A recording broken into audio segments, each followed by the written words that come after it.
ว้าแต่ลงมาจะกวดแล้วมากินน้ำอยู่นี่เนาะงัวกวนทั้งพี่เลยนะงัวกวนเนี่ยเนาะออกจากกวดแล้วลงมากินน้ำอยู่นี้อันนี้แต่ย้อนมีน้ำเลยแต่ว่าถ้าบ่มีน้ำนี่เลยยุ่งเนาะอันนี้งัวบ่มีเจ้าของเนาะเพิ่นลงมาตะกวดแล้วมากินน้ำอยู่นี่แต่ว่ามีแต่ว่าส่วนหลายก็บ่ได้เข้าไปนอนแรงเนาะนอนนักกวนมีแต่ไม้ไว้ว่างัวเจ้าของตัวนั้นตัวนี้เนาะ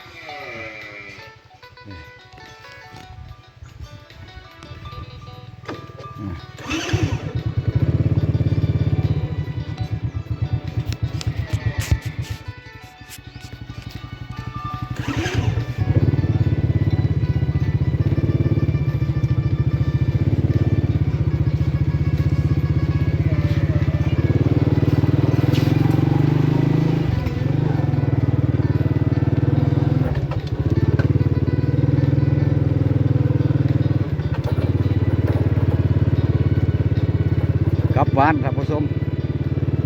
กลับบ้าน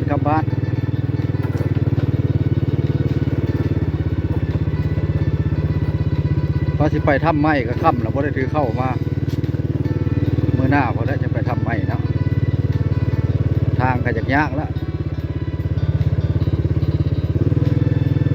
ทางยากแน่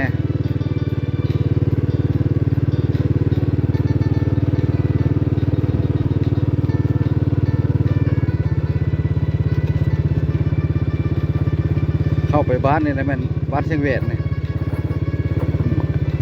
ทางนี้เลยเลี้ยวไปบ้านโคกเสียงลงน้อยทางกับพอประมาณนี้แต่ว่ามายามนั้นก็มาบ่จากไดยามนั้น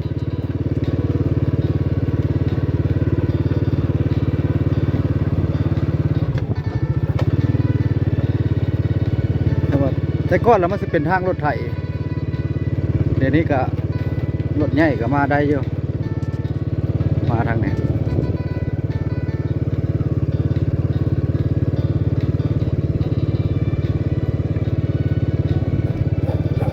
บ้านนี้ส่วนหลายกับปลูกพืชเนาะพืชสำรองก็คือเป็นส่วนกล้วยส่วนมันกับโบส่วนหลายไปไหนเนาะตัวนี้มันไหลลงตกใส่เสียงลงเนาะมาแต่ไสมาแต่ไทย โอ้มาแต่ไทยไก่แท้เพิ่นมาแต่ไทยแท้พี่น้องอ๋อ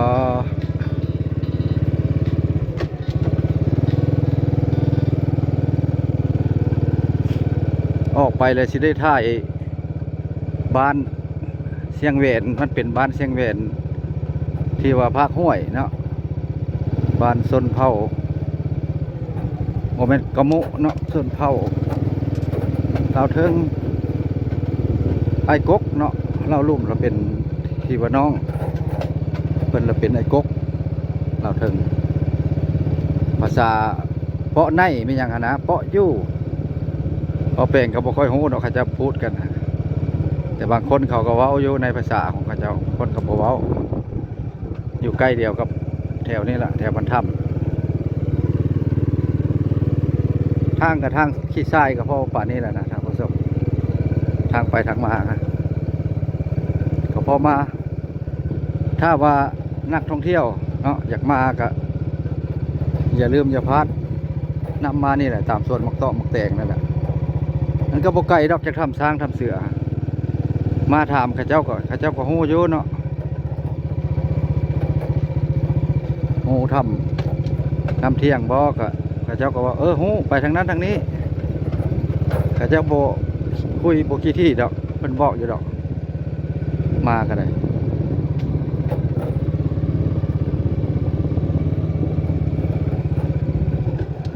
เห็นบ่ส่วนเพิ่นปลูกมักแตงได้เริ่มลงมักแตงละ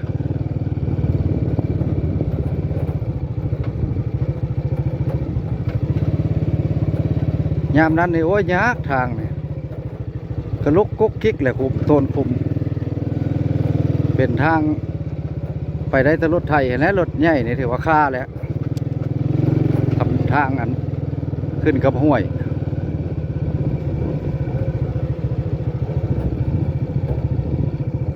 ไปสล็อกสแลกบนนั้นบนนี้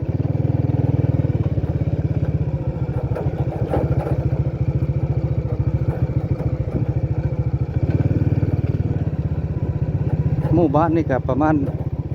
7-80หลังคาเนี่ยแหละก็บ่หลายปานใดดอกโอ้ผมบ้านคือนานมาแท้เนาะส่วนหลายเฮ็ดนาก็บ่ค่อยกุ้มกินปานใดบางคนก็นาน้อยนาบ่หลายผู้ละเล็กละน้อย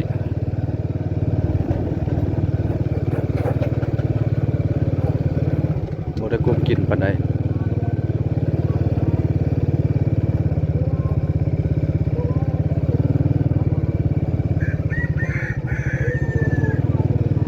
โอ้มีงานบ่อยู่วัดนี่เนาะเพิ่นมีการมีงานบ่คือว่าโอ้งัวหลายเนาะบ้านนี่เนาะเฮ้ยเฮ้ยเฮ้ยตึ้มบ่ลีกสำเนาะ รถผลละสิเพเนาะงัวมันบริยานเลยเนาะ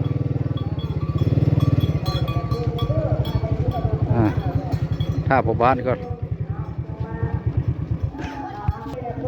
แล่นซาแท้ไปอันนี้เฮือนเพิ่นสานคล้องสานกระหย่างสานมวยเนาะให้ได้ห้อยอยู่ขามาจึงเข้าไปถามเพิ่นโอ้ต้นบักมีงามเลยต้นบักมีเพิ่นเฮ็ดหยังสิซื้อบักมีบ่สิซื้อบักมีบ่ บักมีหลายเท่าได้นี่เฮือนพ่อใหญ่อันนี้สานคล้องน่ะตั้งเพิ่นมักอันนั้นเนาะมันอยู่ใกล้น้ำใกล้น้ำละคักอะไรไปกันต่อบัดนี้มาแล้วเข้ามาขัวไม้มีขัวไม้เนาะเข้าไปนี่มีขัวไม้เด้อเข้าขัวไม้นี่แหละ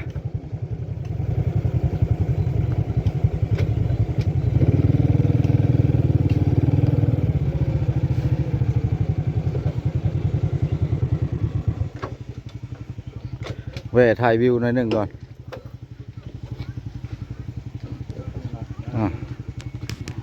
ขัวไม้นี่แหละหลายปีแล้วเพิ่นเฮ็ดมันเชียงแหวนแล้วผู้คนเพิ่นก็หัวเนาะหัวข้ามน้ำเชียงลงสานกระตาดสานอันนี้แหละแอมเฮ็ดหัวเฮ็ดสวนอันนี้เท่าพ่อผู้สานคลองเพิ่นสานคลองนี่เราเป็นขัวไม้ของพ่อแม่ประชาชนบ้านทางไปแล้วแม่นข้ามผ่านั่นแหละผ่าที่1ผ่าที่2ปุ๊บข้ามผ่านั่นนี่แหละทางไปแต่ว่ามาถ่ายวิวให้เบิ่ง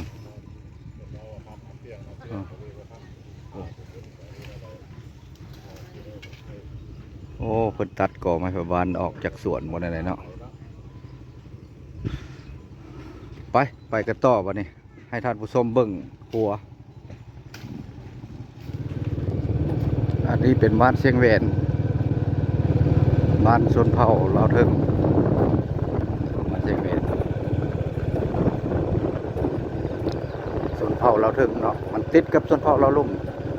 ทางเส้นนี้ละซอดไปผาสร้างหรือว่าซอดมาทับทางเส้นนี้